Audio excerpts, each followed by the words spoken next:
아들의 결혼식 날, 저는 남편이 가장 좋아했던 그 원피스를 입었습니다.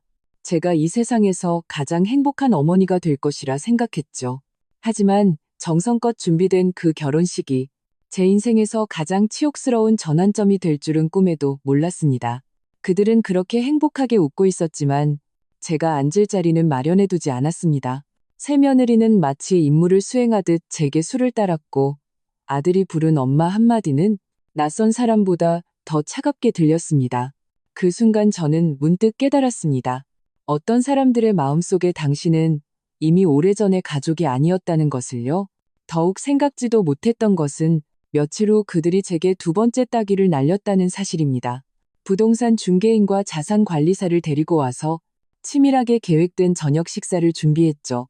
하지만 그들은 제가 그렇게 호락호락하게 당할 사람이 아니라는 것을 잊고 있었습니다. 그들은 결혼식에서 제게 모욕을 주었고 그 순간부터 그들은 모든 것을 잃었습니다. 이제 제 이야기를 시작합니다. 제 이름은 박선영, 올해 57입니다. 제 아들 지훈이가 결혼하던 날, 저는 지금까지도 그것이 옳은 일이었는지 그른 일이었는지 알 수 없는 한 가지 일을 했습니다. 저는 남편 민준 씨가 세상을 떠나며 남긴 10억 원의 보험금을 숨겼습니다. 이 비밀은 마치 작은 조약돌처럼 제 주머니 속에 조용히 들어앉았습니다. 평소에는 그 존재를 느끼지 못하지만 묵직하게 그 자리에 있다는 것을, 그리고 때때로 저를 불편하게 찌른다는 것을 저 자신만이 알고 있습니다. 그날의 일은 지금 다시 떠올려도 모든 장면이 생생하게 기억납니다. 지훈이의 결혼식에 참석하기 위해 저는 옷장 깊숙한 곳에 몇 년 동안 걸려있던 분홍색 원피스를 꺼내 입었습니다. 실크 재질이라 감촉이 아주 좋았죠. 걸을 때마다 부드럽게 피부에 와 닿았습니다. 민준 씨가 살아있을 때 이 옷을 입으면 제 안색이 좋아 보인다고 늘 말해주곤 했습니다. 그날 아침 저는 거울을 오랫동안 들여다보았습니다. 거울 속의 사람이 조금은 낯설게 느껴졌습니다. 저는 립스틱을 살짝 발랐습니다. 아주 옅은 색으로요. 입술을 오므리며 마음속으로 이 정도면 괜찮겠지 하고 생각했습니다. 엄마로서 아들의 가장 중요한 날에 너무 초췌해 보여서는 안 되니까요. 결혼식은 서울 강남의 아주 화려한 호텔에서 열렸습니다. 천장에 크리스털 샹들리에가 눈을 뜨기 힘들 정도로 밝게 빛났습니다. 저는 혼자 조금 일찍 도착했습니다. 안내를 맡은 젊은 아가씨는 아주 능숙하고 예의 바른 미소로 제게 이름표 하나를 건넸습니다. 그 위에는 예쁜 글씨체로 박선영이라고 쓰여 있었죠. 저는 사돈댁 하객들의 이름표를 보았습니다. 금색 테두리가 둘러져 있고 가슴에는 빨간 리본이 달려 있었습니다. 제 것은 그저 깨끗한 미색종이 한 장이었습니다. 저는 아무 말도 하지 않았습니다. 그저 묵묵히 이름표를 가슴에 달고 연회장으로 들어갔습니다. 안에서는 시끌벅적한 음악이 흘러나왔고 사람들의 말소리로 웅성거렸습니다. 에어컨이 너무 강해서 드러난 팔뚝이 조금 서늘하게 느껴졌습니다. 한 젊은 직원이 저를 안내하며 하객들이 앉은 테이블들을 지나 무대 바로 앞에 혼주석에 멈춰 섰습니다. 저는 자리에 앉았습니다. 혼주석은 위치가 아주 좋아서 무대 위의 모든 장식들을 세세하게 볼 수 있었습니다. 하지만 그 자리는 마치 스포트라이트를 받는 외딴섬 같기도 했습니다. 결혼식이 시작되기 전 사진 촬영 시간이었습니다. 사진작가는 혼주석의 하객들을 무대 위로 불러 신랑 신부와 함께 사진을 찍느라 분주했습니다. 사돈 내외는 지훈이와 새며느리 서연이의 팔짱을 양옆에서 끼고 입을 다물지 못할 정도로 활짝 웃고 있었습니다. 이어서 사돈의 형제자매, 삼촌, 숙모들이 시끌벅적하게 무대 위로 올라갔습니다. 카메라 셔터 소리가 쉴 새 없이 터졌습니다. 저는 계속해서 제 자리에 조용히 앉아 예의 바른 미소를 지으며 기다렸습니다. 이제 내 차례겠지 하고 생각했습니다. 저는 지훈이의 유일한 엄마니까요. 하지만 아니었습니다. 지훈이와 서연이는 사돈의 팔짱을 낀 채로 그들의 대가족과 함께 몇 장이고 기념사진을 찍었습니다. 그리고는 바로 몸을 돌려 다른 테이블의 하객들을 챙기기 시작했습니다. 아무도 뒤돌아 저를 부르지 않았습니다. 혼주석에 엄마라는 사람이 앉아있다는 것을 아무도 기억하지 못했습니다. 저는 그렇게 마땅히 가장 중요해야 할 그 자리에 혼자 덩그러니 남겨졌습니다. 그들의 가족이 화목하게 어울리는 모습을 보면서 저는 마치 투명인간이 된 것 같았습니다. 결혼식 내내 새며느리 서연이는 두 번째 예복으로 갈아입고 하객들에게 술을 따를 때 제 앞에 왔습니다. 그녀는 화려한 빨간색 한복을 입고 있었는데 화장이 아주 예뻐서 인형 같았습니다. 그녀는 술잔을 들고 저를 보며 웃으며 말했습니다. 어머님, 와주셔서 감사해요. 그녀의 시선은 제 얼굴에 약 2초간 머물렀습니다. 그리고는 마치 바람처럼 휙 돌아서 다음 하객에게로 향했습니다. 그녀의 넓은 치맛자락이 바닥을 스치며 사락사락 소리를 냈습니다. 지훈이도 한 번 왔습니다. 하객 인사가 거의 끝날 무렵이었죠. 친구들에게 둘러싸여 얼굴이 붉게 상기되어 있었습니다. 그는 저를 보고는 잔을 살짝 들어 보였습니다. 테이블 절반쯤의 거리를 두고 제게 고개를 까딱이며 엄마하고 불렀습니다. 그리고는 친구들에게 이끌려 가버렸습니다. 그 눈 맞춤은 아주 짧았습니다. 마치 안면이 있어 인사는 해야 하는 먼 친척을 보는 것 같았습니다. 이 결혼식에서 저는 가장 중심 자리에 앉아 있었지만 스스로가 이방인처럼 느껴졌습니다. 축하해주러 초대받았지만 이 잔치와는 아무런 관련이 없는 손님처럼요. 무릎 위에 놓인 제 손이 저도 모르게 핸드백을 꽉 쥐었습니다.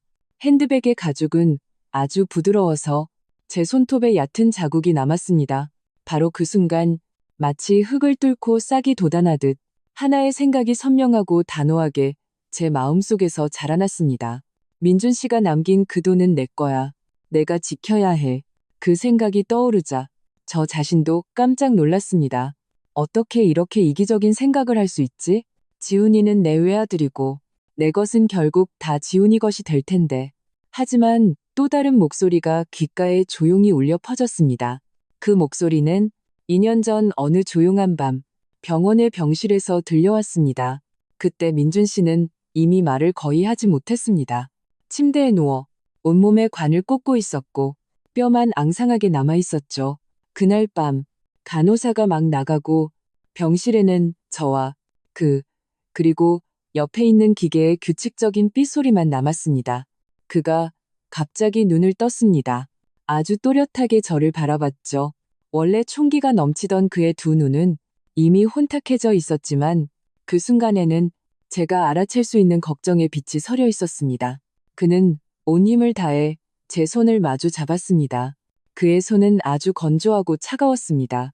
그는 한마디 한마디 아주 느리고 힘겹게 말했습니다. 그가 말했죠. 선영아, 내가 가고 나면 그 보험금은 당신 노후 자금으로 남겨두는 거야. 당신이 잘 가지고 있어야 해. 저는 고개를 끄덕이며 눈물을 계속 흘렸습니다.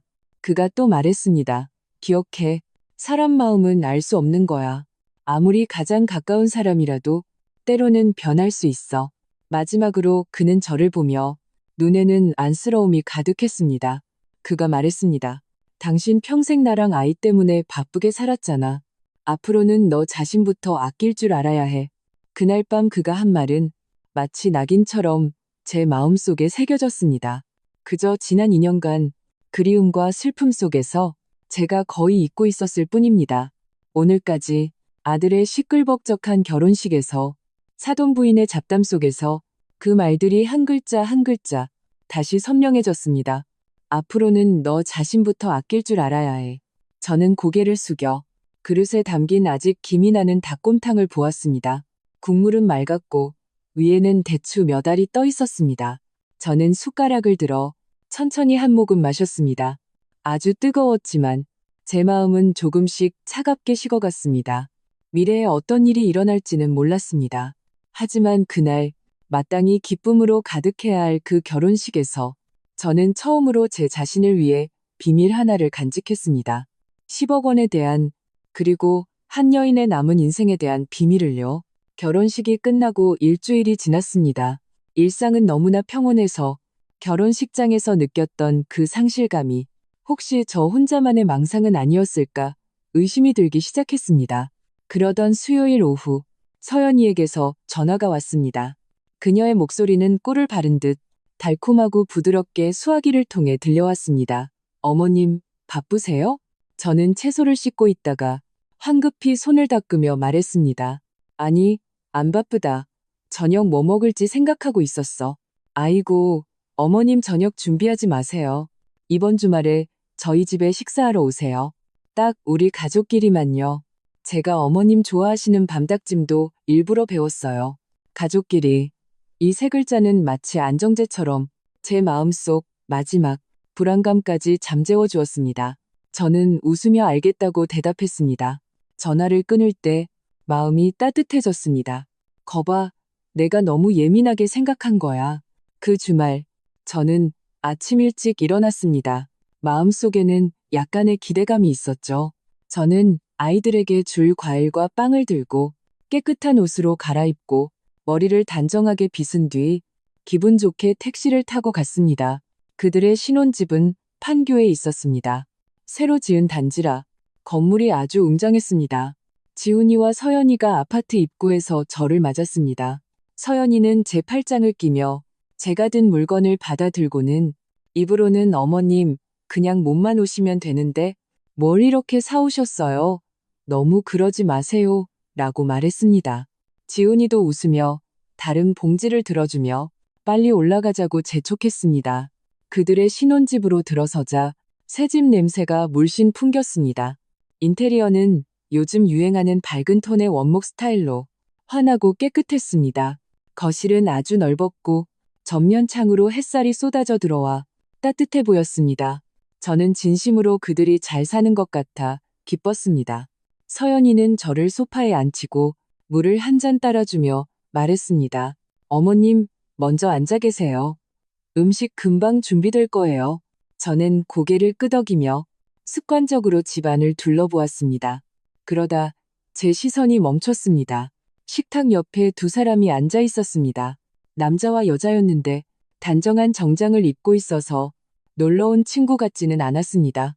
그들은 제가 자신들을 보는 것을 눈치채고는 제게 예의 바르게 고개를 끄덕였습니다. 제가 의아해하고 있을 때 서연이가 주방에서 과일을 들고 나오며 활짝 웃으며 소개했습니다. 어머님, 소개해 드릴게요. 이분은 최 선생님이시고 부동산 일을 하세요. 이분은 장 선생님이시고 자산관리사세요. 저랑 지훈 씨 친구인데 오늘 마침 시간이 돼서 잠깐 들렀어요. 부동산, 자산관리사. 제 심장이 쿵 내려앉았습니다. 뭔가 잘못되었다는 느낌이 안개처럼 서서히 피어올랐습니다.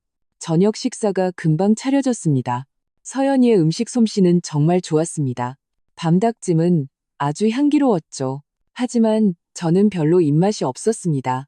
식탁의 분위기는 이상했습니다. 그 두 친구는 거의 젓가락을 들지 않았습니다. 최 씨라는 부동산 중개인이 차를 한 모금 마시고는 아무렇지 않은 듯 전문적인 말투로 입을 열었습니다. 어머님, 서연 씨한테 듣기로는 지금 성북동에 있는 그 오래된 집에 사신다고요. 거기 위치가 아주 좋던데요. 요즘 시세가 굉장히 좋아서 그 자산을 잘 활용하시면 아주 이상적일 겁니다. 저는 젓가락을 든 채로 허공에서 멈췄습니다. 옆에 있던 장 씨라는 자산관리사가 즉시 말을 받았습니다. 그녀는 서류 가방에서 아주 예쁜 책자를 꺼내 펼쳐서 제 앞에 밀어놓았습니다. 안에는 정원과 수영장, 그리고 아주 행복하게 웃고 있는 노인들의 사진이 있었습니다. 그녀는 웃으며 말했습니다. 어머님, 이건 저희와 제휴된 고급 실버타운이에요. 요즘 이런 은퇴 생활이 유행이에요.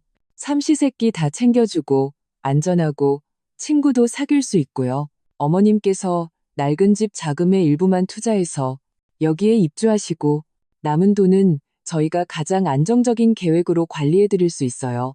그러면 아무런 걱정 없이 사실 수 있습니다. 저는 한마디도 할 수 없었습니다. 그저 그들이 주고받는 말을 보며 마치 연극을 보는 것 같았습니다. 저는 고개를 돌려 제 아들 지훈이를 보았습니다. 그는 처음부터 끝까지 고개를 숙이고 밥그릇에 있는 밥에만 집중하고 있었습니다. 그는 제게 닭고기 한 점을 덜어주며 작은 목소리로 엄마, 반찬 드세요 라고 말했습니다. 그의 눈은 끝내 저와 마주치지 못했습니다. 서연이는 제가 침묵하는 것을 보고는 다시 그 부드럽고 사려 깊은 어조로 말했습니다. 어머님, 오해하지 마세요. 저랑 지훈 씨 모두 어머님을 위해서 그러는 거예요. 혼자 그렇게 큰 집에 사시면 저희가 마음이 안 놓여요. 혹시 무슨 일이라도 생기면 곁에서 돌봐드릴 사람도 없잖아요. 그녀는 한숨을 쉬며 계속해서 말했습니다. 그리고 저희도 생각 중인데 나중에 아이가 생기면 지금 이 집은 너무 작을 것 같아요. 만약 좀 더 큰 집으로 이사 갈 수 있다면 그때 어머님도 모시고 와서 같이 살 수 있고요. 가족끼리 함께 사는 거 좋잖아요? 가족끼리 또 이 세 글자였습니다. 하지만 이번에 제 귀에 들린 그 말은 바늘처럼 제 가슴을 찔렀습니다. 그랬군요. 이것이 그들이 말하는 가족이었군요. 이 저녁 식사는 저를 위해 정성껏 준비된 함정이었군요. 그들은 이미 제 인생을 명확하게 계획해 놓았습니다. 저와 민준 씨가 평생 힘들게 일궈온 집을 팔고 저를 낯선 곳으로 보내고 그리고 그들은 남은 돈으로 자신들이 원하는 미래를 사는 것. 그들은 너무나 듣기 좋게 너무나 저를 위하는 척 말했습니다. 마치 제가 동의하지 않으면 철없고 자식에게 짐이 되는 고집센 늙은이가 되는 것처럼요. 제 뺨이 화끈거렸습니다. 그것은 화가 아니라 치욕이었습니다. 마치 물건처럼 탁자 위에 놓여 값을 매겨지고 저울질당하는 어디에도 숨을 곳 없는 치욕감이었습니다. 저는 싸우지도 소리치지도 않았습니다. 그저 너무 피곤하다고 느꼈을 뿐입니다. 저는 천천히 젓가락을 내려놓았습니다. 도자기와 식탁이 부딪히며 아주 작은 탁 소리를 냈습니다. 모든 사람의 시선이 제게 쏠렸습니다. 저는 일어섰습니다. 목소리는 아주 평온했습니다. 다 먹었다. 좀 피곤해서 먼저 가봐야겠다. 서연이의 얼굴에서 미소가 굳었습니다. 어머님, 왜 이렇게 빨리요? 후식도 아직 안 나왔는데. 지훈이도 마침내 고개를 들어 저를 보았습니다. 입술을 달싹였지만 한마디도 내뱉지 못했습니다. 저는 더 이상 그들을 상대하지 않았습니다. 저는 몸을 돌려 현관으로 걸어가 제 가방과 아침에 가져온 것들을 들었습니다. 저는 문을 열고 나갔습니다. 뒤돌아보지 않았습니다. 엘리베이터에 들어가자 문이 천천히 닫혔습니다. 저는 문에 비친 제 모습을 보았습니다. 깨끗한 옷을 입고 머리를 단정하게 빗은 높아 제가 마치 웃음거리 같다고 느꼈습니다. 그 새로운 건물을 나서자 저녁 바람이 얼굴에 차갑게 불어왔습니다. 저는 택시를 타지 않았습니다. 그저 인도블록을 따라 계속 걸었습니다. 어디로 가야 할지 몰랐지만 계속 걸어야만 한다는 것을 알았습니다. 마치 그래야만 가장 가까운 사람에게 계산당한 그 치욕감을 멀리 떨쳐버릴 수 있을 것 같았습니다. 그날 밤 이후로 저는 불면증에 시달렸습니다. 연속으로 며칠 밤을 잠들지 못했습니다. 눈을 감기만 하면 식탁에서 봤던 그 두 낯선 얼굴, 서연이의 부드러우면서도 가시 돋친 말들, 그리고 지훈이의 시종일관 숙여져 있던 고개가 제 머릿속에서 맴돌았습니다. 마치 주마등처럼 멈추지 않았죠. 저는 민준 씨와 수십 년을 함께 잤던 큰 침대에 혼자 누웠습니다. 옆자리는 텅 비어 차가웠습니다. 저는 눈을 뜬 채 천장을 바라보았습니다. 어둠 속에서 방 안의 모든 가구가 침묵하는 증인처럼 저의 외로움과 무력함을 지켜보는 것 같았습니다. 벽에 걸린 결혼사진, 장식장 위의 가족사진, 한때 저를 따뜻하게 했던 이 물건들이 이제는 모두 저의 순진함을 비웃는 것 같았습니다. 저는 처음으로 느꼈습니다. 추억으로 가득한 이 집이 조금은 무섭게 변해버린 것 같다는 것을요. 저는 밤이 오는 것이 두려웠고 아침이 밝는 것도 두려웠습니다. 그렇게 며칠이 지났습니다. 저는 지훈이나 서연이에게서 어떤 전화도 받지 못했습니다. 그들도 아마 기다리고 있는 것 같았습니다. 제가 마음을 정리하기를, 제가 먼저 그들에게 전화를 걸어 그 완벽한 은퇴 계획에 동의하기를요. 이런 침묵의 기다림은 싸움보다 더 숨막혔습니다. 저는 거의 버틸 수 없다고 느꼈습니다. 마음속에 할 말이 너무 많아서 마치 엉망으로 헝클어진 털실 뭉치처럼 목구멍에 걸려 뱉어낼 수도 삼킬 수도 없었습니다. 결국 저는 김 여사님을 떠올렸습니다. 김 여사님은 제 옛 이웃입니다. 우리는 20년 넘게 이웃으로 지내며 친척보다 더 가깝게 지냈습니다. 몇 년 전 따님이 신림동으로 시집가면서 그분도 따라 이사를 갔습니다. 비록 이사는 갔지만 우리는 여전히 자주 통화하며 소소한 일상을 나눴습니다. 그날 아침 저는 아무 생각 없이 골목 입구의 버스 정류장으로 걸어가 신림동으로 가는 버스에 올랐습니다. 버스는 덜컹거리며 달렸고 창밖의 풍경은 계속해서 뒤로 물러났습니다. 제 마음도 이 버스처럼 막연하게 앞으로 나아갔습니다. 종점이 어디인지도 모른 채로요. 김 여사님이 사는 아파트는 찾기 어렵지 않았습니다. 그분 집 아래에 도착했을 때 그녀가 베란다에서 귤 껍질을 말리고 있는 것을 보았습니다. 그 익숙하고 따스한 귤 향기가 공기 중에 퍼졌습니다. 왠지 모르게 이 냄새를 맡자 계속 긴장하고 있던 제 감정이 갑자기 툭 하고 끊어졌습니다. 김 여사님은 문을 열고 저를 보자 깜짝 놀랐습니다. 선영 씨, 어떻게 갑자기 왔어? 전화라도 한 통 주지. 저는 한마디도 꺼내기 전에 눈물부터 쏟아졌습니다. 김 여사님은 황급히 저를 집 안으로 이끌어 앉히고는 따뜻한 차 한 잔을 따라주었습니다. 그녀는 아무것도 묻지 않고 그저 제 등을 토닥이며 제가 실컷 울도록 내버려 두었습니다. 제가 울음을 그치고 감정이 조금 진정되자 저는 그날 밤 지훈이 집에서 있었던 일을 하나부터 열까지 모두 털어놓았습니다. 저는 두서없이 말했고 때로는 제가 무슨 말을 하는지도 몰랐습니다. 하지만 김 여사님은 계속해서 인내심 있게 들어주었습니다. 그녀는 제 말을 다 듣고 나서 제가 상상했던 것처럼 저와 함께 지훈이 내외를 욕하지 않았습니다. 그녀는 잠시 침묵하더니 한숨을 쉬며 제게 한마디를 했습니다. 제가 지금까지도 기억하는 말입니다. 그녀가 말했습니다. 선영 씨, 우리 세대 부모들은 평생 자식 사랑하는 법만 배웠지 정작 자기 자신을 지키는 법은 배우지 못했어. 그 말은 마치 열쇠처럼 순식간에 제 마음속 가장 억울했던 응어리를 풀어주었습니다. 우리는 오랫동안 이야기했습니다. 김 여사님은 제게 많은 것을 분석해 주었습니다. 그녀는 서연이가 그렇게 서두르고 지훈이가 감히 나서지 못하는 것은 일이 그렇게 단순하지 않을 수 있다고 말했습니다. 그녀가 갑자기 물었습니다. 선영 씨, 내가 하나 물어볼게. 지훈이가 최근 몇 년간 당신한테 돈 달라고 한 적 있어? 그녀가 그렇게 묻자 제가 구석에 잊고 있던 기억 하나가 갑자기 튀어나왔습니다. 대략 1년 반쯤 전이었을 겁니다. 그때 지훈이는 아직 결혼 전이었습니다. 어느 날 집에 저녁을 먹으러 왔는데 마음이 무거워 보였습니다.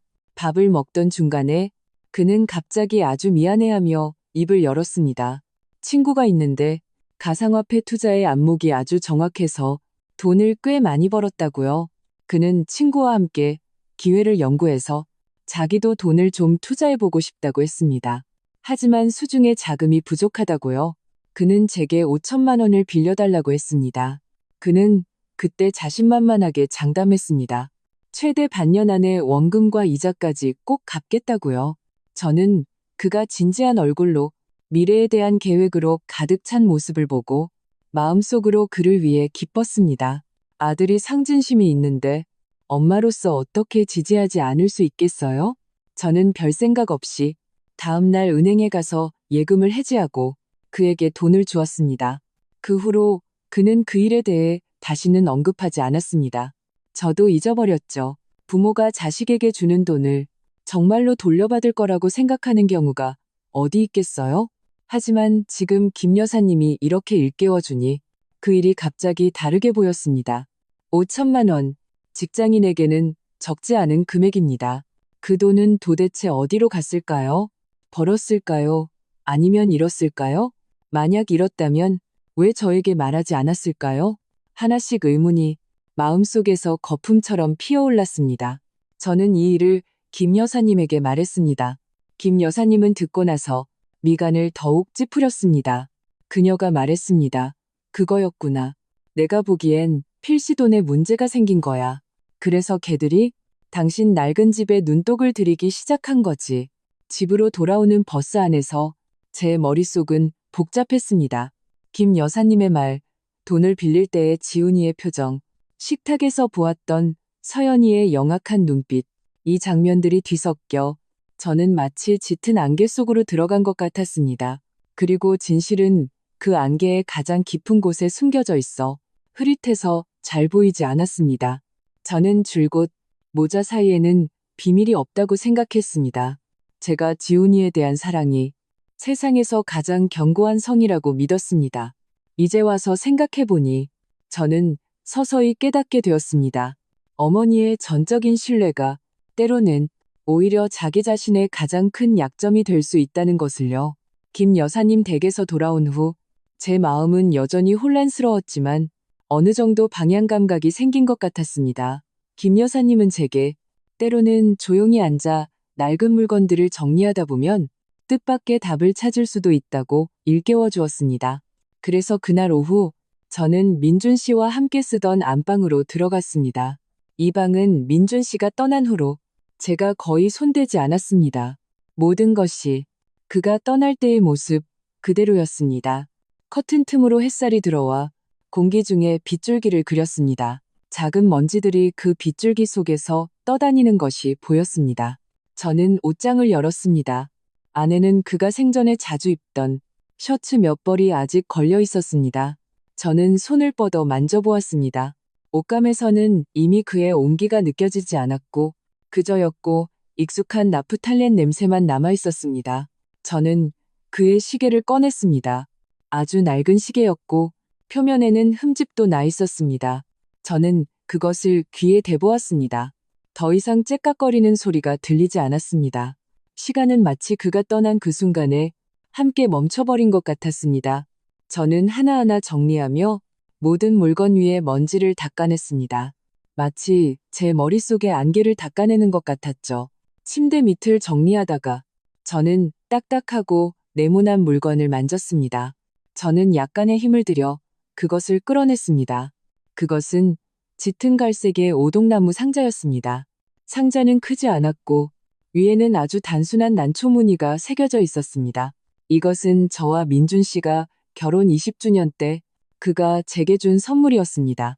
그날이 기억납니다.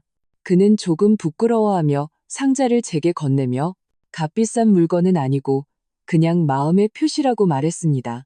저는 열어보았습니다. 안에는 붉은 벨벳 천이 깔려 있었고 텅 비어 있었습니다. 저는 당시 그에게 빈 상자를 선물하는 게 어디 있냐고 웃었습니다. 그는 앞으로 우리의 가장 소중한 추억들을 모두 여기에 담자고 말했습니다. 몇 년 동안 저는 집안일과 아이들 일로 바빠서 이 상자의 존재를 거의 잊고 있었습니다. 그가 이렇게 은밀한 곳에 그것을 보관하고 있을 줄은 몰랐습니다. 상자 위에는 얇은 먼지층이 쌓여 있었습니다. 저는 소매로 가볍게 닦아냈습니다. 상자는 잠겨있지 않았습니다. 저는 뚜껑을 열었습니다.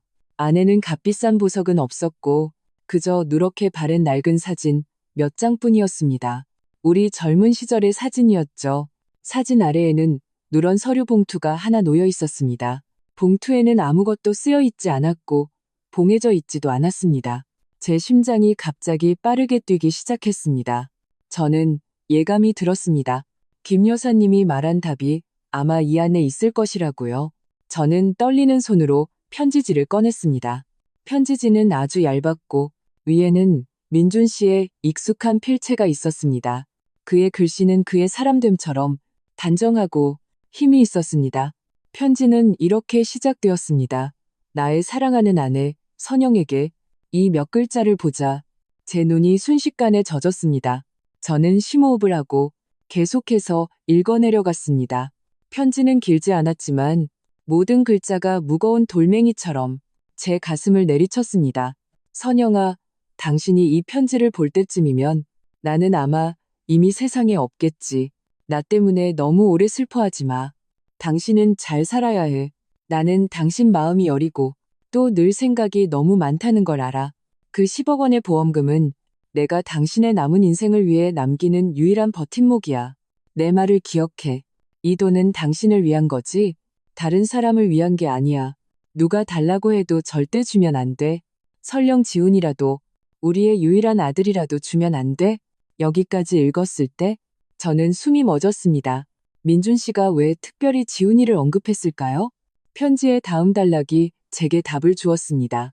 우리 아들 지훈이는 모든 게 다 좋지만 마음이 너무 여리고 귀도 얇아. 착하지만 남의 말을 너무 쉽게 믿어. 이 점은 당신도 닮았고 나도 닮았지. 하지만 이 사회는 너무 착한 사람은 손해를 보게 되어 있어. 내가 걱정하는 건 나중에 걔가 결혼해서 만약 속셈이 있는 배우자를 만나면 자기 자신도 지키지 못할 뿐더러 당신은 더더욱 지키지 못할 거라는 거야. 제 손이 걷잡을 수 없이 떨리기 시작했습니다. 편지의 마지막 단락에서는 서연이를 언급했습니다. 그 서연이라는 아이, 내가 몇 번 같이 밥을 먹어봤어. 아주 예쁘고 말도 잘해서 지훈이를 아주 기분 좋게 만들더군. 이건 원래 좋은 일이지. 하지만 선영아, 기억나? 한 번은 걔가 우리 집에 밥 먹으러 왔을 때 당신은 부엌에서 바빴고 걔는 혼자 거실에 있었지.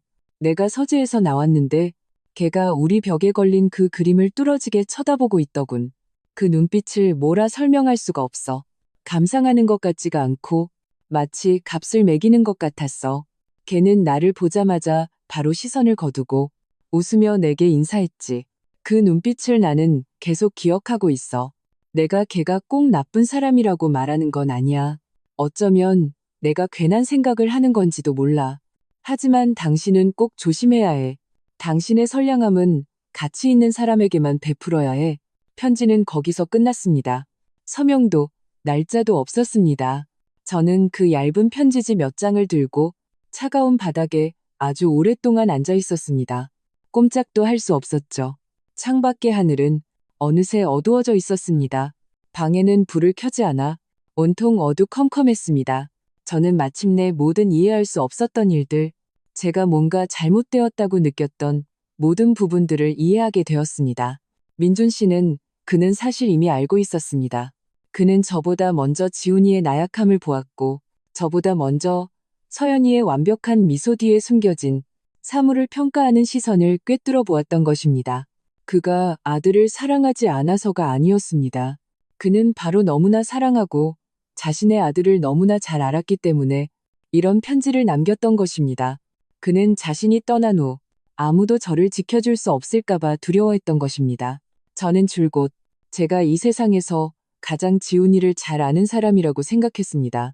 알고 보니 아니었습니다. 가장 그를 잘 아는 사람은 말수가 적었지만 모든 것을 눈에 담아두었던 아버지였습니다.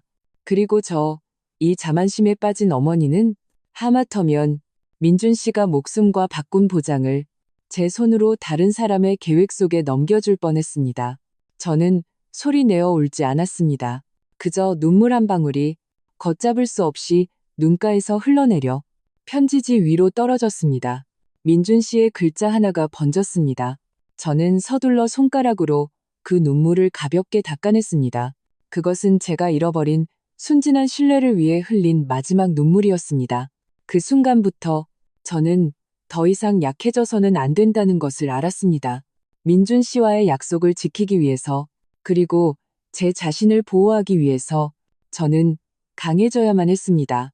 저는 천천히 편지지를 접어 봉투에 다시 넣고 오동나무 상자 안에 넣었습니다. 저는 상자를 다시 침대 밑으로 가장 깊은 곳으로 밀어 넣었습니다. 그리고 저는 일어나 창가로 걸어가 커튼을 열었습니다. 도시의 불빛이 창밖에서 별바다처럼 펼쳐졌습니다. 제 마음은 전례 없이 평온하고 차가웠습니다. 저는 이제 다음에 어떻게 해야 할지 알았습니다. 다음 날 아침, 날이 밝자마자 저는 김 여사님께 전화를 걸었습니다. 저는 많은 말을 하지 않았습니다. 그저 중요한 일이 있어 직접 뵙고 여쭤보고 싶다고만 했습니다. 김 여사님은 전화기 너머로 제 목소리에 담긴 심각함을 알아차렸습니다. 그녀는 단호하게 말했습니다. 집에서 기다려요. 내가 바로 갈게. 1시간도 채 되지 않아 김 여사님이 먼 길을 달려 도착했습니다. 저는 그녀를 집으로 안내하고 문을 닫은 뒤 침대 밑에서 그 오동나무 상자를 꺼내 민준 씨의 편지를 그녀에게 건넸습니다. 김 여사님은 돋보기를 쓰고 꼼꼼하게 편지를 한번 읽었습니다. 읽고 난 후 그녀는 편지를 조용히 책상 위에 내려놓고 저를 바라보았습니다. 그녀의 눈에는 안쓰러움이 가득했습니다. 그녀는 제 손을 잡으며 말했습니다. 선영 씨, 남편이 참 지혜로운 사람이었네. 이건 당신을 위해 미리 길을 닦아놓은 거야. 이제 당신이 할 일은 그 길을 단단히 걸어가는 것뿐이야. 저는 고개를 끄덕였습니다. 눈시울이 조금 뜨거워졌지만 저는 참았습니다. 지금은 울 때가 아니었습니다. 김 여사님은 이런 일은 우리 늙은이 둘이서 여기서 안절부절 못한다고 해결될 일이 아니라고 말했습니다. 법을 아는 사람을 찾아 일 처리를 확실하게 해서 누구도 흠잡을 수 없게 해야 한다고요. 저는 평생 법 없이 살아온 사람이라 법원 문이 어디로 열리는지도 몰랐는데 어디서 법을 아는 사람을 알겠어요. 김 여사님은 제 난처함을 눈치채고 걱정하지 말라고 했습니다. 내 조카가 법학을 전공해서 지금은 작은 사무실을 열었어. 사람이 아주 정직하고 일처리도 믿음직스러워. 내가 당신을 데리고 가볼게. 그렇게 그날 오후 저는 김 여사님을 따라 처음으로 변호사 사무실에 가보았습니다. 사무실은 크지 않았지만 깨끗하고 밝았습니다. 김 여사님의 조카는 장시성을 가진 아주 점잖게 생긴 젊은이였습니다. 그는 젊었지만 말투는 아주 차분해서 사람을 안심시켰습니다. 김 여사님이 먼저 간단하게 저를 소개했고 장 변호사는 우리를 앉으라고 권하며 직접 차를 따라주었습니다. 그리고 제게 말했습니다. 어머님, 긴장하지 마시고 무슨 일이 있으시면 그냥 집안 어른과 이야기한다고 생각하시고 천천히 말씀해 주세요. 그의 진심 어린 눈빛을 보고 저는 용기를 내어 결혼식 날부터 민준 씨가 남긴 편지까지 모든 일을 있는 그대로 그에게 말했습니다. 이야기하는 내내 그는 아주 집중해서 들었고 때때로 고개를 끄덕이며 손에는 펜을 들고 노트북에 몇 가지 요점을 적었습니다. 그는 제 말을 끊지도 놀라거나 비판적인 표정을 짓지도 않았습니다. 그의 침착함이 오히려 제게 큰 힘이 되었습니다. 제가 말을 마치자 그는 잠시 침묵하더니 입을 열었습니다. 그는 제게 말했습니다. 박선영 어머님, 우선 남편분께서 아주 성견지명이 있으셨습니다. 그분이 남기신 이 보험금과 편지가 지금 어머님께서 가진 가장 강력한 무기입니다. 이어서 그는 제가 완전히 알아들을 수 있는 방식으로 제가 한 번도 들어보지 못했던 단어들을 설명해 주었습니다. 그는 이 돈과 집이 장래에 어떤 분쟁도 없도록 확실히 하려면 가장 좋은 방법은 신탁을 설정하는 것이라고 말했습니다. 제가 신탁이 뭐냐고 묻자 그는 잠시 생각하더니 비유를 들어 설명했습니다. 그가 말했습니다. 어머님, 신탁을 아주 견고한 안전금고라고 생각하시면 됩니다. 어머님께서 돈과 부동산을 모두 이 안전금고에 넣어두시는 거예요. 열쇠는 오직 어머님 한 분만 가지고 계시고요. 그리고 어머님께서 직접 규칙을 정하실 수 있어요. 이 안전금고 안의 재산을 어떻게 사용할지, 장래에 누구에게 남길지, 언제 줄 수 있는지 등을요. 일단 설정이 되면 어머님 자신 외에는 아무도 함부로 그것을 열 수 없고 규칙을 변경할 수도 없습니다. 아들이라도 권리가 없어요. 저는 이해했습니다. 이것이 바로 민준 씨가 제가 하기를 바랐던 일이 아니겠어요? 가장 안전한 방법으로 제 남은 인생을 단단히 잠그는 것. 그 후 며칠 동안 저는 마치 초등학생처럼 이 낯선 일들을 배우기 시작했습니다. 장 변호사의 지도 아래 저는 필요한 각종 서류들을 정리하기 시작했습니다. 제 신분증, 인감, 민준 씨의 사망증명서, 집문서, 그리고 그 거액의 보험 증서까지 서류를 하나씩 찾아낼 때마다 제 결심은 더욱 굳어졌습니다. 이 흑백의 종이들은 차갑게 보였지만 제 남은 인생의 유일한 버팀목이었습니다. 이 과정은 번거롭고 힘들었습니다. 몇 번이고 저는 펜을 들고 그 빽빽한 조항들을 보며 마음속으로 한 줄기 망설임이 스쳐 지나갔습니다. 내가 이렇게 하는 게 너무 매정한 건 아닐까? 지훈이는 결국 내 친아들인데. 하지만 이 생각이 떠오를 때마다 병상에 누워있던 민준 씨의 걱정스러운 눈빛이 제 눈앞에 떠올랐습니다. 저는 스스로에게 말했습니다. 나는 아들과 맞서는 게 아니야. 나는 남편과의 약속을 지키는 거야. 마침내 모든 서류가 준비되었습니다. 그날 저는 다시 장 변호사 사무실에 갔습니다. 그는 모든 작성된 신탁 계약서를 하나씩 제 앞에 펼쳐놓고 조항별로 설명해 주었습니다. 마지막으로 그는 펜 한 자루를 제게 건네며 말했습니다. 어머님, 잘 생각해 보시고 서명하시면 됩니다. 일단 서명하시면 법적 효력이 발생합니다. 저는 그 펜을 받았습니다. 펜대는 조금 차가웠습니다.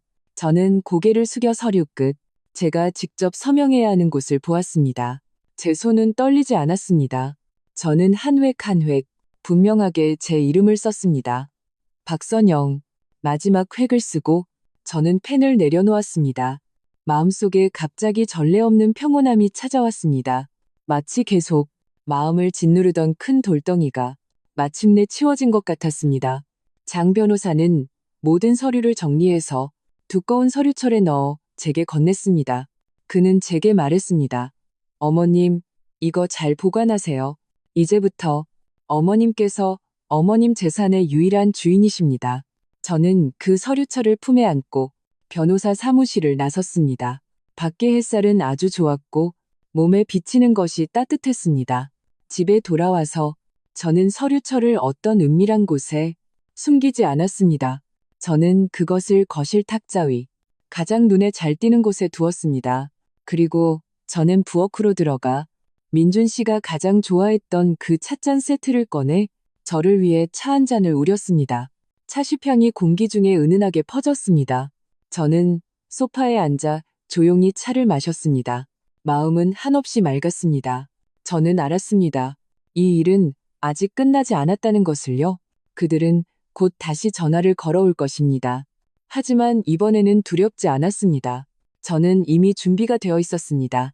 제가 우려낸 차는 뜨거울 때부터 식을 때까지, 그리고 식어서 맛이 없어질 때까지 마셨습니다. 거실 탁자 위에 놓인 그 두꺼운 서류철은 그렇게 조용히 그 자리에 있었습니다. 마치 침묵하는 파수꾼처럼요. 날은 그렇게 이틀이 지났습니다. 이틀 동안 제 마음은 아주 평온했습니다. 마치 폭풍우가 오기 전의 바다처럼 한 점의 파동도 없었습니다. 저는 알았습니다. 제가 기다리는 그 전화가 반드시 올 것이라는 것을요. 역시나 셋째 날 저녁 전화가 울렸습니다. 저는 발신자 표시를 보았습니다. 서연이었습니다. 저는 심호흡을 하고 제 목소리가 평소와 같이 들리도록 한 뒤 전화를 받았습니다. 여보세요? 전화기 저편에서 서연이의 일부러 낮춘 목소리가 들려왔습니다. 약간의 콧소리가 섞여 있어 마치 막 울었던 것처럼 들렸습니다. 어머님, 요 며칠 괜찮으셨어요? 몸은 불편한 데 없으시고요? 그녀의 시작은 지난번과 같이 관심으로 가득했습니다. 하지만 저는 며칠 전에 제가 아니었습니다. 저는 그저 담담하게 대답했습니다. 나는 괜찮다. 별일 없어. 전화기 저편은 몇 초간 침묵했습니다. 그리고 저는 그녀가 가볍게 코를 훌쩍이는 소리를 들었습니다. 어머님, 죄송해요. 그날 밤 일은 마음에 담아두지 마세요. 저랑 지훈 씨는 정말 다른 뜻이 없었어요. 저희가 아마 너무 성급했던 것 같아요. 저는 대꾸하지 않았습니다. 이것은 전체 요리에 불과하고 본 요리는 아직 뒤에 있다는 것을 알았기 때문입니다. 아니나 다를까 그녀는 아주 길고 긴 한숨을 내쉬며 목소리가 매우 슬프게 변했습니다. 어머님, 사실 어머님께 말씀드리지 못한 게 있어요. 어머님 걱정하실까 봐서요. 그녀는 잠시 멈췄습니다. 마치 감정을 추스르는 것 같았죠. 얼마 전에 태풍 왔잖아요. 저희 친정 쪽이 피해가 아주 심각해요. 원래 낡았던 집이 큰 비에 이렇게 휩쓸리니까 지붕이 반쯤 무너지고 벽도 갈라졌어요. 도저히 살 수가 없어서 저희 부모님은 임시로 친척 집에 얹혀 살고 계세요. 여기까지 말하고 그녀의 목소리가 흐느끼기 시작했습니다. 저희 부모님은 연세도 많으시고 몸도 안 좋으신데 제가 딸로서 늙어서 이런 고생하시는 걸 보니 마음이 정말 아파요. 그런데 저랑 지훈 씨는 막 결혼해서 수중에 돈이 하나도 없어요. 저 정말 어떻게 해야 할지 모르겠어요. 제가 너무 쓸모없고 너무 불효하는 것 같아요. 그녀의 울음소리가 전화를 통해 들려왔습니다. 그렇게나 무력하고 그렇게나 애처롭게 들렸죠. 만약 일주일 전에 그녀가 이런 말을 하는 것을 들었다면 저는 분명 그녀와 함께 눈물을 흘렸을 겁니다. 주저없이 제 모든 저축을 꺼내어 그녀를 도왔을 겁니다. 하지만 지금 저는 그저 조용히 듣고 있었습니다. 제 마음에는 분노도 동정도 없었습니다. 그저 아주 이상한 느낌이 들었습니다. 마치 아주 연기를 잘하는 배우가 무대 위에서 힘껏 연기하는 것을 보는 것 같았죠. 저는 그것이 가짜라는 것을 분명히 알았지만 또 한편으로는 궁금했습니다. 그녀가 다음에 또 어떻게 연기할지. 그녀는 전화기 저편에서 간헐적으로 한참을 울었습니다. 그녀의 울음소리가 멋자 짙은 콧소리가 섞인 기대감 가득한 어조로 조심스럽게 입을 열었습니다. 어머님, 제가 지금 이런 말씀드리는 게 정말 안 될 일인 거 알아요. 하지만 정말 방법이 없어서요. 그녀는 심호흡을 하고 마침내 진짜 목적을 말했습니다. 만약 어머님께서 집 문제를 좀 더 일찍 결정해 주시면 저랑 지훈 씨가 집 판돈에서 먼저 일부를 좀 쓸 수 있을까요? 그냥 저희가 어머님께 먼저 빌리는 거라고 생각하고요. 저희 부모님 집부터 수리해서 안심하고 지내실 곳을 마련해 드리고 싶어요. 이 돈은 걱정 마세요. 나중에 저희가 능력이 되면 꼭 열심히 일해서 천천히 갚을게요. 그녀는 말을 마쳤습니다. 계획은 완벽했습니다. 효심으로 포장하고 눈물로 마음을 약하게 만들고 빌린다는 말로 제 경계심을 낮추고요. 얼마나 완벽한 연극인가요? 저는 전화를 들고 오랫동안 침묵했습니다. 저는 그녀가 예상한 대로 즉시 마음이 약해져 동의하지도 화내며 그녀를 다그치지도 않았습니다. 저는 그저 아주 평온한, 심지어는 약간 피곤한 어조로 천천히 말했습니다. 서연아, 집에 그렇게 큰일이 생겨서 힘들겠구나. 하지만 집을 파는 게 배추 사는 것도 아니고 이건 큰일이니 내가 생각 좀 해보자. 저는 잠시 멈췄다가 덧붙였습니다. 너도 너무 걱정하지 마라. 하늘이 무너져도 솟아날 구멍은 있는 법이니까. 우선 내 몸부터 챙겨. 말을 마치고 저는 전화를 끊었습니다. 저는 동의하지도 거절하지도 않았습니다. 저는 전화를 책상에 내려놓고 창가로 걸어갔습니다. 창밖의 하늘은 이미 완전히 어두워져 있었습니다. 저는 화나지 않았습니다. 정말로 그 순간 제 마음에는 슬픔이 더 컸습니다. 저는 서연이의 계산적인 태도에 슬퍼한 게 아니었습니다. 저는 제 아들 지훈이를 위해 슬퍼했습니다. 처음부터 끝까지 이 연극에서 그는 대사 한마디도 없었습니다. 그는 아내의 등 뒤에 숨어 그녀가 이런 방식으로 자신을 낳고 기른 어머니를 대하는 것을 묵인했습니다. 그는 너무 나약했던 걸까요? 아니면 너무 영리했던 걸까요? 어쩌면 그의 마음속에도 서연이와 같이 어머니의 저축, 어머니의 집이 마치 은행에 넣어둔 예금처럼 언젠가는 자신들의 것이 될 거라고 생각했을지도 모릅니다. 지금 그들은 그저 조금 일찍 인출해서 쓰고 싶을 뿐이라고요. 여기까지 생각하자 제 마음은 마치 얼음물에 담긴 것처럼 속부터 겉까지 차갑게 식었습니다. 저의 생각 좀 해보자는 말이 그들에게 인내심을 갖고 기다리게 하지는 못한 것 같습니다. 그 주말 오후 제가 거실에서 텔레비전을 보고 있는데 갑자기 초인종이 울렸습니다. 저는 문에 달린 외시경으로 밖을 보았습니다. 지훈이와 서연이었습니다. 그들은 미리 전화를 하지 않았습니다. 제가 문을 열자 서연이의 얼굴에는 즉시 미소가 번지며 다정하게 어머님하고 불렀습니다. 지훈이는 뒤따라오며 손에는 과일 선물 상자를 들고 있었지만 표정은 조금 부자연스러웠습니다. 저는 그들을 들어오게 했습니다. 마음속으로는 이미 짐작하고 있었습니다. 폭풍우는 결국 오고야 마는구나. 그들은 소파에 앉았고 거실의 공기는 순식간에 어색해졌습니다. 서연이가 서류 봉투를 탁자 위에 놓고 제 앞으로 밀었습니다. 그녀의 얼굴에 띈 미소에는 거절할 수 없는 절박함이 묻어났습니다.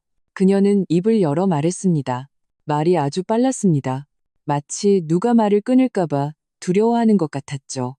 어머님, 보세요. 저희 운이 정말 좋아요. 지난번에 말씀드렸던 그 최 선생님 있잖아요. 그분 고객 중에 마침 저희 동네 집을 찾는 분이 있대요. 그분이 사진을 보고 아주 마음에 들어 하셨고, 게다가 시세보다 10%나 높은 가격을 제시했어요. 최 선생님 말씀이 이런 기회는 흔치 않아서 놓치면 다시는 없대요. 이게 매매 계약서예요. 그분이 저희를 위해 다 작성해 두셨어요. 어머님께서 서명만 하시면 일이 다 끝나는 거예요. 그녀는 말하면서 봉투에서 두꺼운 서류 뭉치를 꺼냈습니다. 흰 종이에 검은 글씨로 빽빽하게 조항들이 인쇄되어 있었습니다. 그 서류 뭉치는 그렇게 제 앞에 펼쳐졌습니다. 마치 이미 잘 짜놓은 그물 같았습니다. 지훈이는 옆에 앉아 처음부터 끝까지 말을 하지 않았습니다. 그저 시선이 조금 흔들리며 저를 똑바로 쳐다보지 못했습니다. 저는 그 계약서를 보지 않았습니다. 한 글자도 읽지 않았죠. 제 시선은 그 서류 뭉치를 넘어 눈앞에 이 두 사람, 제 가장 가까운 사람들, 제 아들과 며느리를 보았습니다. 그들의 얼굴에는 초조함과 기대감이 가득했습니다. 그들은 제가 고개를 끄덕이기를, 제가 펜을 들기를 기다리고 있었습니다. 그 순간 제 마음에는 분노가 없었습니다. 그저 아주 깊고 깊은 피로감뿐이었습니다. 저는 천천히 일어섰습니다. 서연이의 시선이 저를 따라 움직이며 조금 긴장한 듯 물었습니다. 어머님? 저는 대답하지 않았습니다. 저는 몸을 돌려 부엌으로 걸어가 찬장 가장 깊은 곳에서 민준 씨가 생전에 가장 좋아했던 그 자사오다기 세트를 꺼냈습니다. 찻주전자는 아주 작았고 찻잔은 더 작아서 마치 장난감 같았습니다. 민준 씨는 늘 말했습니다. 차는 이런 작은 주전자와 작은 잔으로 마셔야 차의 깊은 맛을 느낄 수 있다고. 저는 닭이 세트를 거실로 가져와 탁자 위에 놓았습니다. 바로 그 매매 계약서 옆에요. 저는 텔레비전 장알의 서랍을 열어 민준 씨가 소중히 간직했던 우롱차 캔을 꺼냈습니다. 차 캔을 열자 은은한 향이 즉시 퍼져나왔습니다. 저는 물을 끓이고 그리고 그들 맞은편에 앉아 차를 우려내기 시작했습니다. 저는 뜨거운 물을 찻주전자에 부어 주전자를 데운 뒤 다시 따라 버렸습니다. 저는 차독으로 차심을 조심스럽게 주전자에 넣었습니다. 저는 뜨거운 물주전자를 들어 높이에서 물을 부었습니다. 차심이 끓는 물 속에서 춤을 췄습니다. 저는 주전자 뚜껑을 덮고 다시 뜨거운 물을 주전자 몸체에 부었습니다. 제 모든 동작은 아주 느리고 집중되어 있었습니다. 마치 거실 전체에 저와 이닭이 세트만 존재하는 것 같았습니다. 거실은 극도로 조용했습니다. 들리는 것은 수증기가 슉슉하는 소리와 제가 물을 따를 때 물줄기가 찻잔벽에 부딪히는 맑은 소리뿐이었습니다. 서연이의 얼굴에서 미소는 완전히 사라졌습니다. 그녀와 지훈이는 눈빛을 교환하며 안절부절못했습니다. 공기 중의 압박감은 점점 커져서 거의 숨을 쉴 수 없을 정도였습니다. 저는 첫 번째 우려낸 차를 두 개의 작은 찻잔에 따라 그들 앞으로 밀어주었습니다. 그리고 나서야 저는 고개를 들어 그들을 보았습니다. 이어서 저는 소파 옆에서 미리 준비해둔 그 두꺼운 서류철을 집어들었습니다. 저는 그것을 그 매매 계약서 위에 놓았습니다. 가벼운 툭 소리가 났습니다. 소리는 크지 않았지만 고요한 거실에서는 유난히 선명하게 들렸습니다. 저는 제 찻잔을 들어 차를 한 모금 마셨습니다. 그리고 아주 평온한 어조로 그들에게 말했습니다. 지훈아, 서연아, 더 이상 애쓸 필요 없다. 저는 잠시 멈추고 순간적으로 경악으로 변한 그들의 얼굴을 보며 말했습니다. 이 집, 그리고 내 아버지가 남긴 돈은 엄마가 이미 다른 계획을 세워뒀다. 제 손가락이 그 서류철을 가리켰습니다. 이건 변호사님이 처리해준 서류다. 모든 것이 이미 신탁으로 넘어갔어. 서연이의 얼굴이 휙하고 창백해졌습니다. 핏기 하나 없었죠. 그녀는 무슨 말을 하려는 듯했지만 입을 벌렸을 뿐 아무 소리도 내지 못했습니다. 지훈이는 떨리는 손을 뻗어 그 서류철을 집어들었습니다. 그는 첫 페이지를 넘기고 눈을 위에 글자에 고정했습니다. 그의 얼굴은 그가 읽어내려감에 따라 점점 더 낮아졌습니다. 더 낮아졌습니다. 마지막에는 그의 머리가 거의 가슴에 닿을 지경이었습니다. 그는 저를 쳐다보지 못했습니다. 거실의 공기는 마치 얼어붙은 것 같았고 시간도 멈춘 것 같았습니다. 제 평생 그 순간처럼 제 자신이 그렇게 힘있다고 느껴본 적은 없었습니다. 그 힘은 싸움에서 온 것도 아니고 고함에서 온 것도 아니었습니다. 그것은 모든 것을 꿰뚫어 본 후에 가장 조용한 방식으로 마땅히 내 것이어야 할 것을 되찾는 선택에서 온 것이었습니다. 눈앞에 창백한 며느리와 고개도 들지 못하는 아들을 보며 저는 처음으로 깨달았습니다. 침묵이 가장 강력한 무기가 될 수 있다는 것을요. 그날 오후 지훈이와 서연이가 어떻게 우리 집을 떠났는지 저는 잘 기억나지 않습니다. 저는 그들이 제가 우려낸 차를 마시지 않았다는 것만 기억합니다. 그 매매 계약서도 그들이 잊고 가져가지 않았죠. 그렇게 외롭게 탁자 위에 남아 있었습니다. 마치 실패한 계획이 남긴 잔해처럼요. 그 후 며칠 동안 집은 아주 조용했습니다. 전화도 메시지도 없었죠. 이 조용함은 이전의 어떤 때보다도 더 무거웠습니다. 저는 어떤 것이 완전히 깨져버렸다는 것을 알았습니다. 마치 깨진 도자기 그릇처럼 아무리 애써 붙여도 균열은 영원히 남아있을 것입니다. 저는 먼저 그들에게 연락하지 않았습니다. 저는 그저 평소처럼 장을 보고 밥을 하고 청소를 했습니다. 일상은 아무 변화가 없는 것 같았지만 제 마음속으로는 어떤 것은 다시는 돌아갈 수 없다는 것을 분명히 알았습니다. 대략 3, 4일이 지난 후 제가 골목 입구에서 쓰레기를 버리고 있을 때 옆동에 사는 아주머니를 만났습니다. 그녀는 저를 보고 뭔가 말하고 싶어 하는 눈치였습니다.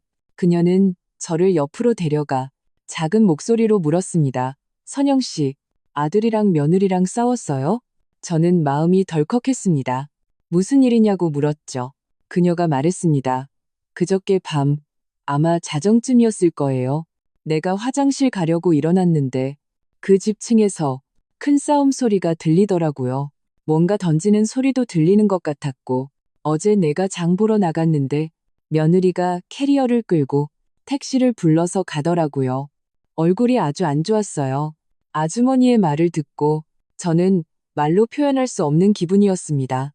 저는 그저 고개를 끄덕이고 그녀에게 감사 인사를 하고 집으로 돌아왔습니다. 저는 이런 날이 올 것이라고 이미 예상하고 있었습니다. 다만 이렇게 빨리 올 줄은 몰랐을 뿐입니다. 돈 계산 위에 세워진 결혼은 계산이 틀어졌을 때 자연스럽게 끝을 맞이하는 법입니다. 그날 저녁 제가 막 저녁을 먹고 설거지를 하려고 하는데 초인종이 다시 울렸습니다. 저는 누군가하고 외시경으로 보니 놀랍게도 지훈이었습니다. 혼자였습니다. 제가 문을 열자 문 밖에 서 있는 지훈이는 제 기억 속의 아들과는 완전히 다른 사람이었습니다. 그는 아주 많이 야위었고 눈은 깊게 패였으며 턱에는 푸르스름한 수염 자국이 나 있었습니다. 그는 구겨진 반팔 티셔츠를 입고 있었고 전체적으로 초췌하고 무기력해 보였습니다. 그는 저를 보고 입술을 달싹이며 엄마하고 부르려 했지만 소리가 나지 않았습니다. 저는 아무 말도 하지 않고 그저 묵묵히 몸을 돌려 그를 들어오게 했습니다. 그는 저를 따라 거실로 들어왔습니다. 제가 그에게 물을 따라주기도 전에 그는 갑자기 쿵 소리를 내며 제 앞에 무릎을 꿇었습니다. 저는 깜짝 놀라 서둘러 그를 일으키려 했습니다. 하지만 그는 고개를 저으며 일어나지 않으려 했습니다. 그는 그렇게 바닥에 무릎을 꿇고 고개를 더 이상 숙일 수 없을 정도로 숙이고 어깨를 들썩이며 30살의 다 큰 남자가 잘못을 저지른 아이처럼 울었습니다. 그는 그렇게 오랫동안 울었습니다. 저는 그의 앞에 서서 조용히 그를 바라보았습니다. 제 마음은 아주 아팠지만 또한 아주 냉정했습니다. 그의 울음소리가 잦아들자 그는 쉰 목소리로 거의 들리지 않는 목소리로 말하기 시작했습니다. 그는 제게 잘못했다고 말했습니다. 그는 제게 1년 반 전에 제가 준 5천만 원을 가상화폐에 투자했다가 전부 잃었다고 말했습니다. 잃었을 뿐만 아니라 그는 포기하지 못하고 저 모르게 또 사채업체에서 돈을 빌려 본전을 찾으려 했다가 결과적으로 점점 더 깊이 빠져들었다고 했습니다. 그가 서연이와 결혼할 때쯤 그의 빚은 이자까지 더해져 이미 5억 원을 넘어섰다고 했습니다. 그는 서연이가 처음 알았을 때도 아주 화를 냈지만 나중에 서연이가 그를 위해 이 계획을 생각해냈다고 했습니다. 처음에는 그저 떠보기만 하려고 했습니다. 제가 먼저 급한 돈을 좀 내줄 수 있는지 보려고요. 나중에 그들이 아버지가 거액의 보험금을 남겼다는 것을 알게 된 후 계획은 점점 더 커지고 점점 더 통제불능이 되었다고 했습니다. 그는 서연이가 그에게 어차피 엄마에게는 너 하나뿐인 아들이니 그 돈, 그 집은 언젠가는 다 내 것이 될 것이라고 말했다고 했습니다. 지금은 그저 미리 당겨 쓰는 것일 뿐 불효가 아니라고요. 그는 처음에는 자신도 많이 갈등하고 많이 두려웠지만 매일 빚에 쫓기는 그 압박감이 너무 커서 그래서 그는 회피를 선택했고 아내의 등 뒤에 숨어 입을 열지 않는 공범이 되기를 선택했다고 했습니다. 그는 말하면서 울었고 온몸이 떨고 있었습니다. 저는 그의 고백을 들으며 마음속에 큰 구멍이 뚫린 것 같았습니다. 제가 추측하고 의심했던, 심지어는 생각하고 싶지 않았던 것들이 이제는 피투성이의 사실이 되어 나타났습니다. 알고 보니 제 아들은 이미 거대한 블랙홀에 삼켜졌던 것입니다. 그리고 이 어머니는 아무것도 모르고 있었습니다.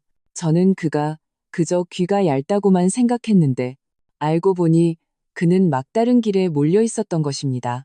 바닥에 무릎 꿇고 무너져 오는 그를 보며 저는 예전처럼 즉시 마음이 약해져 그를 일으켜 세우고 괜찮다고 말하지 않았습니다.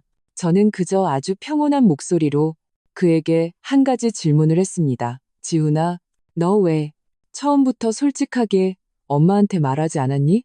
제 질문은 마치 송곳처럼 그의 가장 아픈 곳을 찔렀습니다. 그는 울음을 멈추고 고개를 들어 눈물 가득한 얼굴로 저를 보았습니다. 그의 눈에는 고통과 수치심이 가득했습니다. 그는 울면서 말했습니다.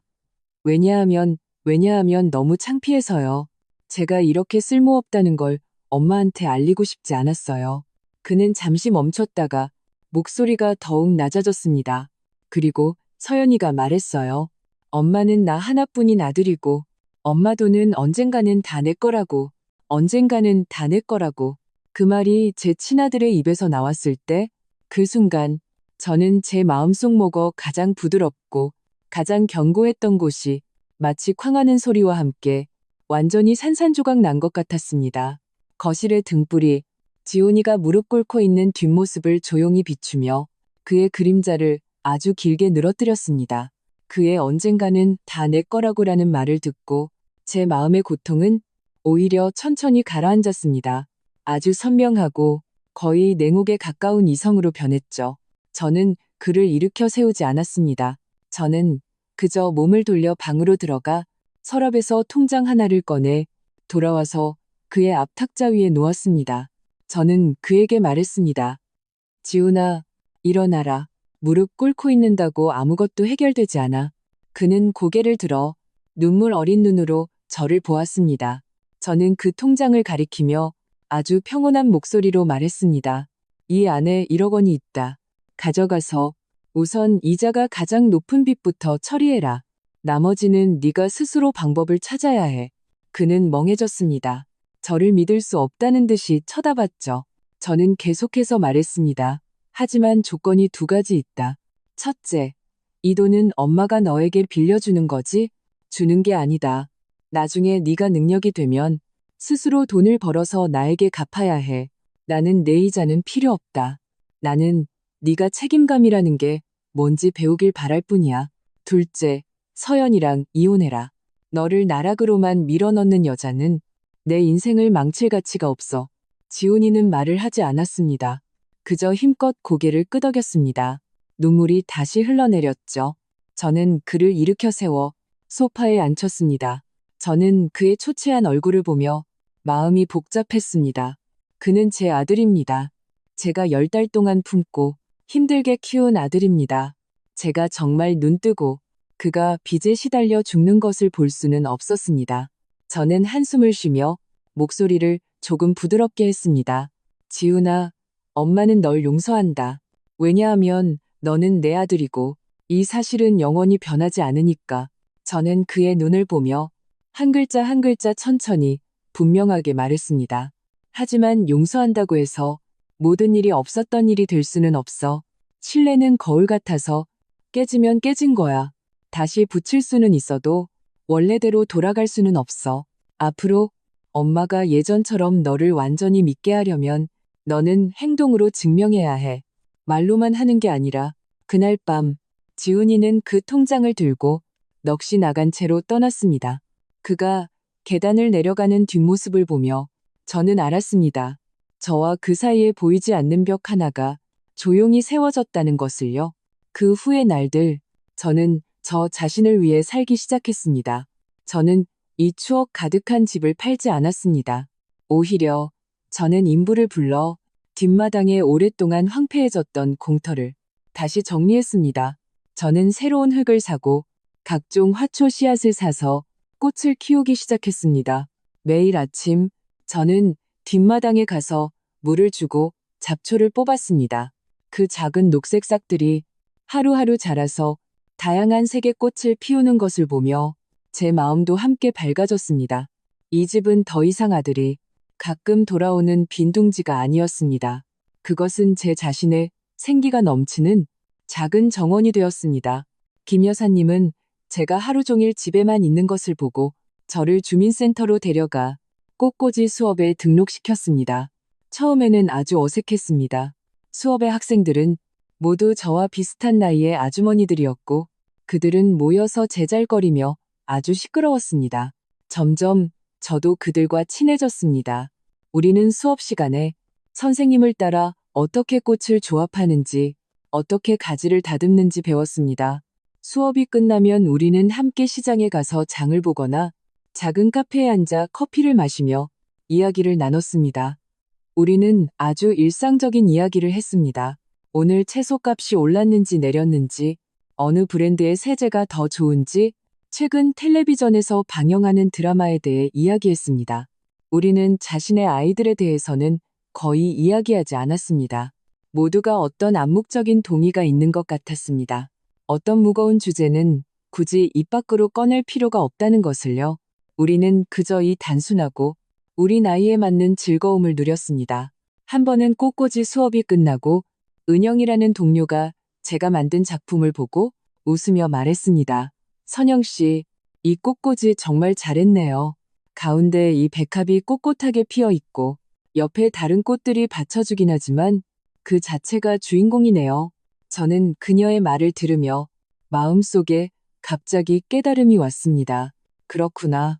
여자의 일생은 젊었을 때는 남편을 위해 살고 중년에는 아이들을 위해 산다.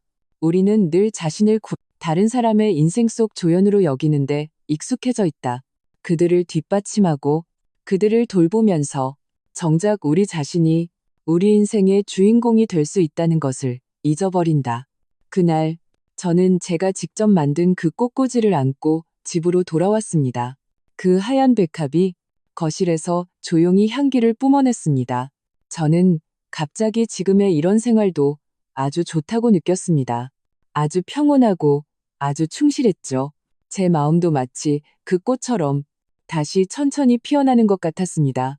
시간은 최고의 치료약이라는 말, 저는 이제야 비로소 진정으로 깨닫게 되었습니다. 어느새 1년이 훌쩍 지났습니다. 이 1년 동안 제 생활은 아주 단순하고 평온했습니다. 아침에 일어나 작은 정원을 가꾸고 오후에는 꽃꽂이 수업에 가거나 몇몇 오랜 친구들과 근처 산책로를 걸었습니다. 저녁에는 스스로를 위해 따뜻한 국수 한 그릇을 끓여 텔레비전을 보며 조용히 먹었습니다. 지훈이와 서연이는 결국 이혼했습니다. 듣기로는 절차가 아주 빠르고 조용하게 진행되었다고 합니다. 그 후 서연이는 우리 생활에서 완전히 사라졌습니다. 지훈이도 많이 변했습니다. 그는 집으로 돌아오지 않고 혼자 밖에서 작은 원룸을 얻어 힘들지만 안정적인 직장을 구하고 열심히 돈을 벌어 빚을 갚기 시작했습니다. 대략 1, 2주에 한 번 그는 주말 오후에 과일이나 간식을 들고 저를 보러 왔습니다. 그는 예전처럼 말주변 좋게 저를 기쁘게 하려 하지 않았습니다. 그는 훨씬 말이 없어졌습니다. 우리 모자는 종종 거실에 앉아 차 한 잔을 우려내고 조용히 앉아 있었습니다. 그는 제게 회사 일을 좀 이야기하고 최근 제 건강은 어떤지 정원의 꽃은 어떻게 피었는지 물었습니다. 우리 사이에는 암묵적인 동의가 있었습니다. 누구도 그 돈에 대해 다시는 언급하지 않고 그 불쾌했던 일들도 다시는 언급하지 않았습니다. 한 번은 날씨가 아주 좋은 오후였습니다. 저는 뒷마당에 쭈그려 앉아 잡초를 뽑고 있었습니다. 햇볕이 너무 강해 머리가 어지러웠죠. 지훈이가 그날 마침 돌아왔습니다.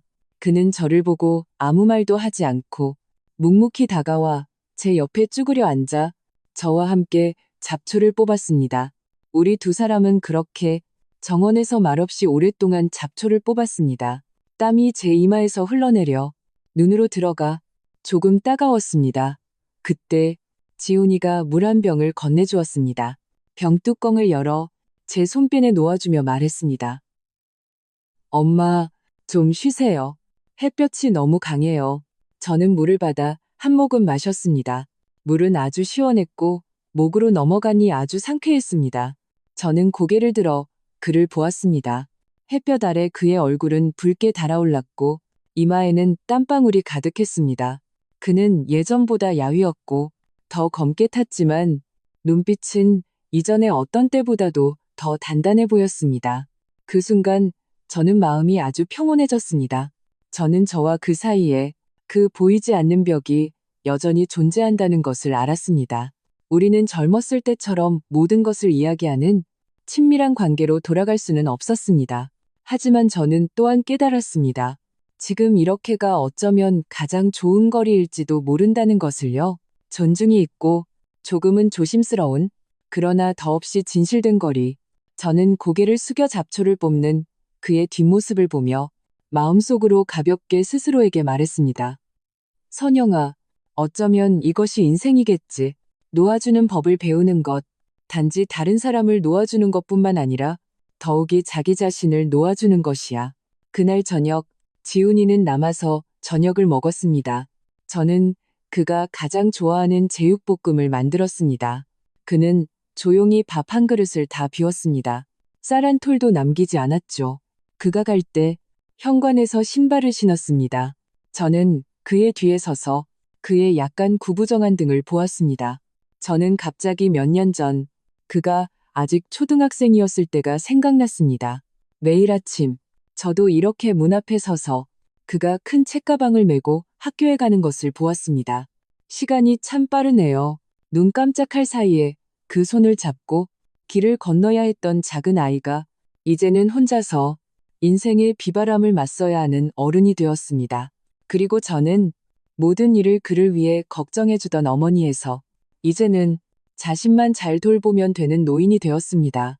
선영 씨의 이 경험담을 듣고 제 마음은 만감이 교차했습니다.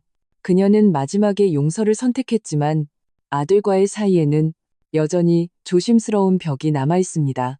여러분은 그녀의 이런 방식에 동의하시나요? 신뢰가 한번 깨지면 정말로 예전으로 돌아갈 수 있을까요? 만약 여러분이라면 막다른 길에 몰린 아들을 마주했을 때 그 1억 원을 내어주시겠습니까? 아니면 완전히 손을 놓고 그가 스스로 인생의 과제를 마주하도록 하시겠습니까? 우리 삶의 문제들은 종종 정답이 없습니다. 여러분의 생각을 아래 댓글 창에 남겨주시길 진심으로 부탁드립니다. 여러분의 의견이든 여러분 자신의 인생 경험이든 우리에게는 모두 아주 소중한 나눔이 될 것입니다. 만약 우리가 다루는 내용에 공감하셨다면 구독 버튼을 눌러주시고 이 진솔한 경험담을 힘이 필요한 더 많은 친구들에게 공유해주세요. 여러분의 모든 댓글과 공유는 우리가 계속해서 전진하고 더 많은 진솔한 인생 이야기를 발굴하는 가장 큰 원동력이 됩니다. 댓글창에서 여러분의 고견을 기다리겠습니다.